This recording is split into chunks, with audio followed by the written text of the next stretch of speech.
আমাৰ চেলৱা নৱবৰ্ষ আন্তৰিক শুভেচ্ছা জ্ঞাপন কৰিলোঁ। আজি বছৰৰ প্ৰথমটো দিনত আজি এটা আতংকময় সৃষ্টি কৰিছে নগাঁও জিলা পূব আমোলাপট্টি মুকুট লাহৰীজৰ ওচৰৰে বাঘৰ আতংক। এঘৰত এতিয়া বাঘৰ আশ্ৰয় লৈছে বুলি আমি শুনা পাইছোঁ। মানুহঘৰে কৈছে বাঘৰে আশ্ৰয় লৈছে। ইয়াৰ পৰিৱেশ দেখুৱাইছোঁ, আহকচোন কেমেৰা পাৰ্চনক আমি যি বাঘে আতংক কৰি থকা পৰিৱেশ ড্ৰেছ কৰিছে।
মাজমজিয়া এটি আমাৰ যি এটা ঘৰত য'ত ঘৰত মিস্ত্ৰীয়ে কাম কৰি আছিলে তাত এটি বাঘ তাত কাম কৰি থকা মিস্ত্ৰীসমূহ দেখা পালে আৰু দেখা পোৱাৰ পিছত যেতিয়া আমি খবৰ পালোঁ লগে লগে বন বিভাগক খবৰ দিয়া হ'ল।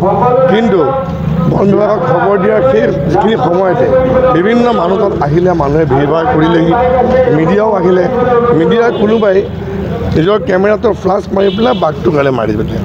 নহ'লে বাঘটোৱে ভয় খাই পেলাই সেই ঠাইৰ পৰা জঁপিয়াই দিলে। এতিয়া কথাটো হৈছে কি যে বাঘ যেতিয়া ওলাইছে এই বাঘটো ধৰাৰ কাৰণটো বন বিভাগৰ ফালৰ পৰা টেংকুলজাৰ টীম আমাৰ যিটো গুৱাহাটীত আছে, আমাৰ কাজিৰঙাত আছে, তাৰ পৰা আহি আছে। আমি ৰাইজক কৈছোঁ অকণ ধৈৰ্য ধৰক। কিন্তু মানুহৰ যিখিনি বাঘ চাবৰ কাৰণে যিখিনি মেলামুখী যিটো পৰিৱেশ এনেকুৱা যে ক'ৰবাত শ্বুটিং চলি আছে আৰু তাতো আমাৰ যিটো আমাৰ মিডিয়াসকল আছে সেইটো বেয়া নাপাব আপোনালোকে যে যেতিয়া বাঘ এটা ওলায় তেতিয়া ৰাইজক সজাগ কৰাটো প্ৰথম দায়িত্ব। কিন্তু তাকে নকৰি পেলাই যদি বাঘটো যদি ভিডিঅ' কৰিবলৈ যায়, বাঘটো যদি মুখত গৈ পেলাই যদি ফ্লাছ লাইট মাৰি দিয়ে তেতিয়া সেইটো হিতে বিপৰীত হৈ যায় আৰু সেইটো এতিয়া হ'বলৈ গৈ আছে। এতিয়া সন্ধিয়া কাল নামি আহিছে, অহাৰ লগে লগে যিটো বাঘটো ধৰিবলৈ যথেষ্ট টান হ'ব। গতিকে আপোনালোকৰ এটাই অনুৰোধ, ৰাইজক সজাগ কৰা। বাঘৰ ছবিখন ইতিমধ্যে মানুহ দেখা পাইছে, আকৌ দেখুৱাৰ প্ৰয়োজন নাইকিয়া। এতিয়া আপোনালোকে ভিডিঅ' ফুটেজো নাপায়।